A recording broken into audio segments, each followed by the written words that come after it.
I love taking risks. Love negotiating. I love building things from the ground up. And I'm damn good at it. And I think I love goo balls. I mean, it was right there ready to go for them. Hey guys, Pete here. It's time to talk about episode 5 of For All Mankind's 3rd season. And if this season was the only TV I'd ever seen, I'd say it was giving me a lot of episode 3 vibes. There was a lot of build-up that all led to a thrilling final few minutes. It's an episode where when the score kicks up at the end, you're as ecstatic as everyone at one mission control, while simultaneously being as disappointed as everyone at the other. Maybe not all the individuals in that room, but definitely the Helios commander. And it's an episode that makes you wonder if he'll make good on his promise to reduce someone to a greasy spot on a carpet. I'll get into everything that happened after this quick spoiler warning. If you haven't watched For All Mankind Season 3 Episode 5 yet, then this video won't be for you. And with that out of the way, let's get into it.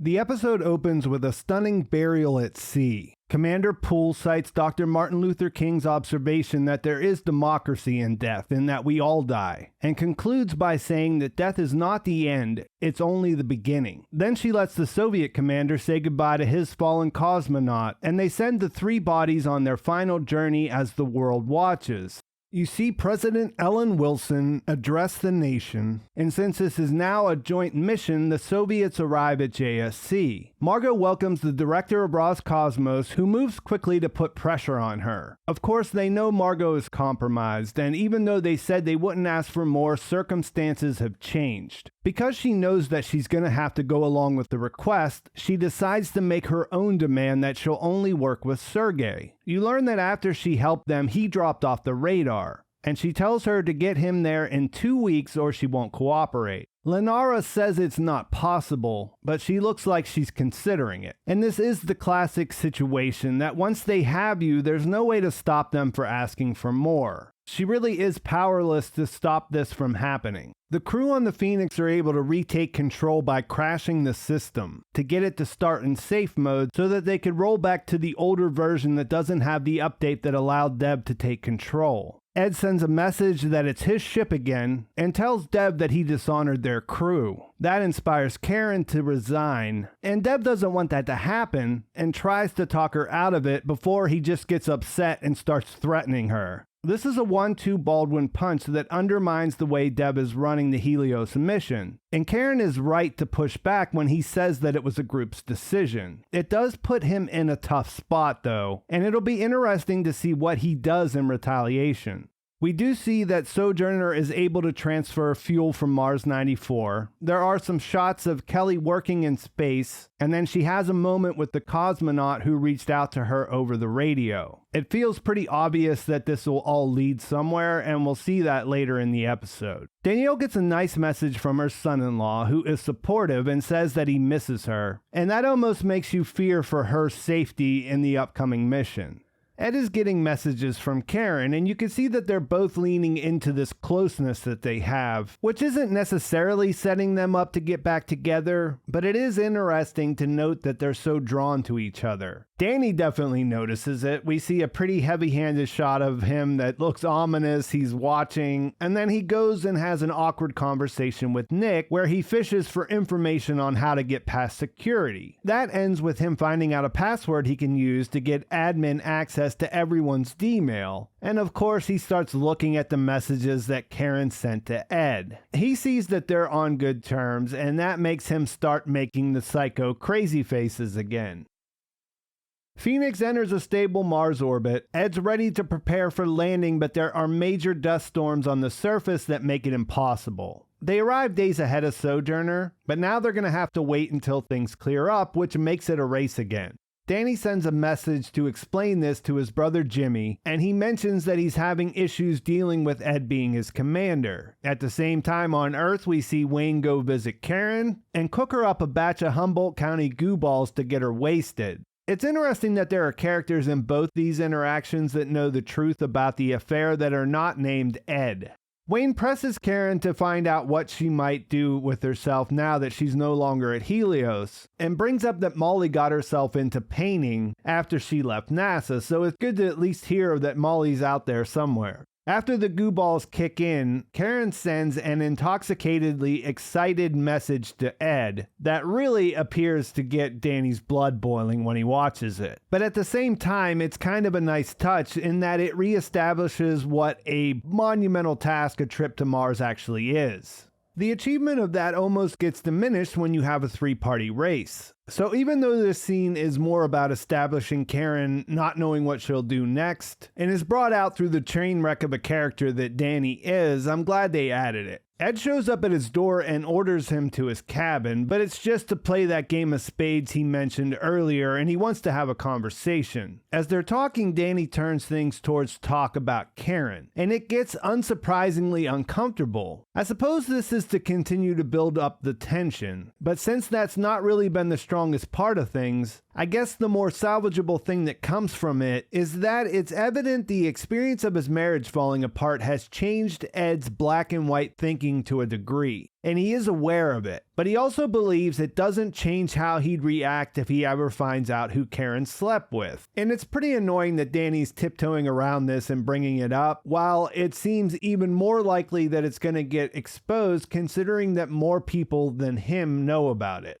At JSC, you see that Aleida is starting to notice all the similarities with the Soviet engine. She takes her suspicions to Margo, who knows the truth and knows that it's bad for her, but can buy some time to try to deflect Aleida's attention away with everything else that's going on. This creates a complicated situation. NASA and Roscosmos have to work together to keep their people alive. Margo recognizes that Aleida is the future of what she wants the agency to look like, someone to follow in her footsteps. And it makes you wonder where things will eventually start to fall apart because they pretty much have to. The tension there is echoed on Sojourner, where after they start their burn to Mars, they realize that there may have been some damage to one of the engines in the collision. None of Danielle's crew are trained in nuclear propulsion, so they have to consider letting one of the Soviets take the lead. On the brighter side of things, Sergei is brought to JSC, although he's looking a lot worse for the wear. It turns out that the reason that Margo couldn't get a hold of him after he was replaced was that he got thrown into a KGB prison. She's surprised to find out he got tortured because she thought things got better after Gorbachev came to power, but he says there's no controlling the KGB in a way that makes you believe him.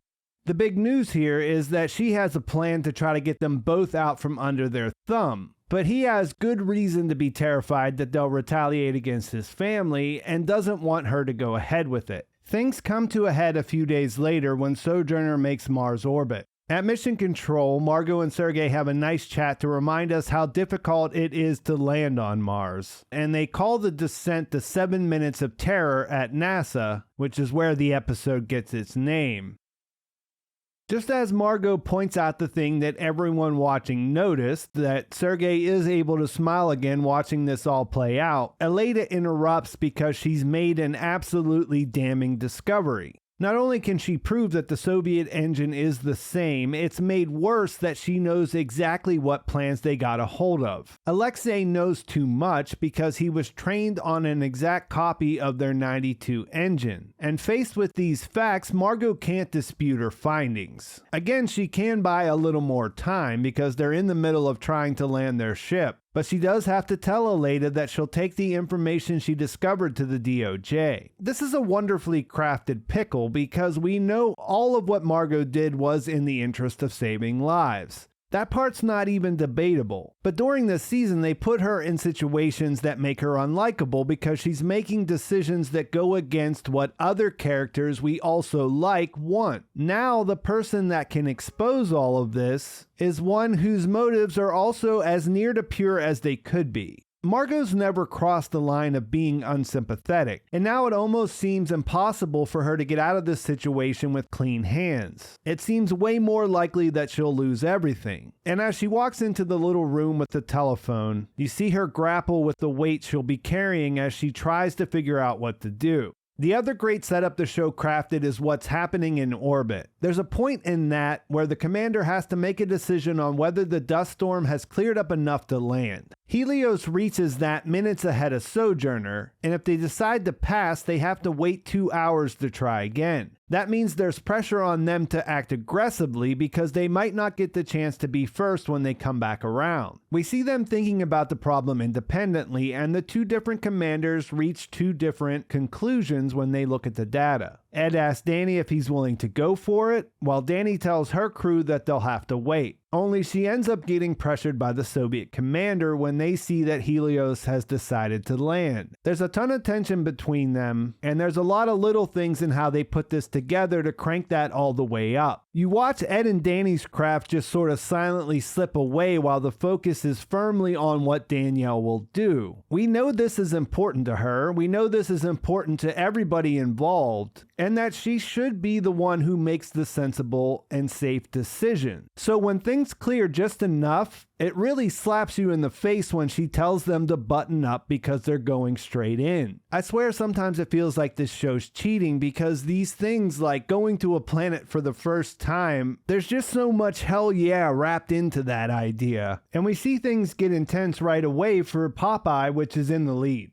Ed remembers his time on Apollo 10 with Gordo before deciding to continue, but he's losing the systems that tell him where he is and how close they are to the ground. Things are bumpier on Sojourner, which lands right on the surface rather than sending a landing craft ahead. That means the lives of their entire crew are on the line, but they aren't running into the same problems that Helios is experiencing. When Ed does get a little bit of visibility back, he sees how dangerous their situation is. And after he looks over at Danny, he makes the decision to abort. He does this knowing that he's giving up his chance to be first. And initially you think this is about saving Gordo and Tracy's son, but what's probably more important here is that it shows that he's grown as a character. I guess at this point in his life, if he were alone, he would probably risk it, but also I think the old Ed would have continued regardless of whether it put someone else at risk or not. It makes it a gut punch to see Sojourner touch down while Popeye is on its way back into orbit, because you know what's going on in Ed's head at that time, but you have to like the way he carried himself throughout the mission. Plus, it's kind of fun to see the hurt look on Danny's face as Danielle announces that she safely landed 8 humans at Happy Valley Base on the surface of Mars. If there has to be winners and losers, it can't be a bad thing when Commander Poole comes out on top.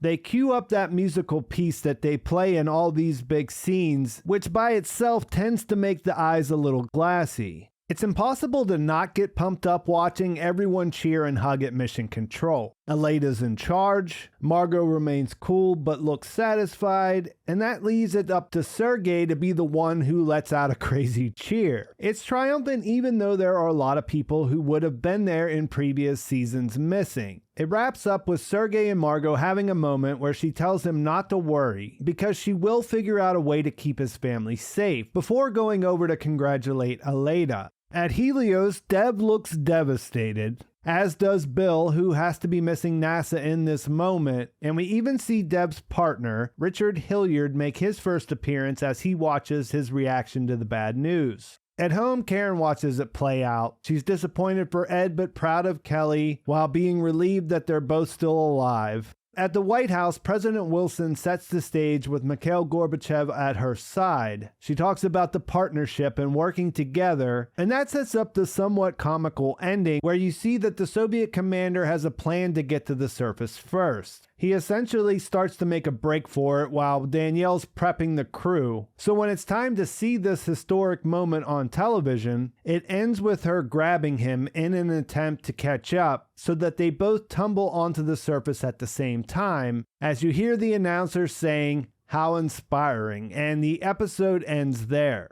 It's another example of For All Mankind doing what it does best. There isn't much more to say about it. You don't need to feel too sorry for Ed, since given the circumstances, I don't think he'll be second-guessing himself this time. It's probably setting up a showdown between him and Dev, but that seemed pretty inevitable either way. Danny will probably continue to Danny things up, but again, there was probably no stopping that. Kelly and Alexei have a full-blown cross-culture love affair brewing. It's still a little early to say where that will lead, but I'm sure it won't be a small part of what happens now that they're on the planet. It feels a little silly to say it out loud, but she's there to discover life, and she might also end up playing a part in creating it. I thoroughly enjoyed this episode. The highs were high enough to make me forget about the lows. I guess that gives me a little bit of concern when I wonder about how they could continue to top these big moments week after week, but we can cross that bridge when we get to it.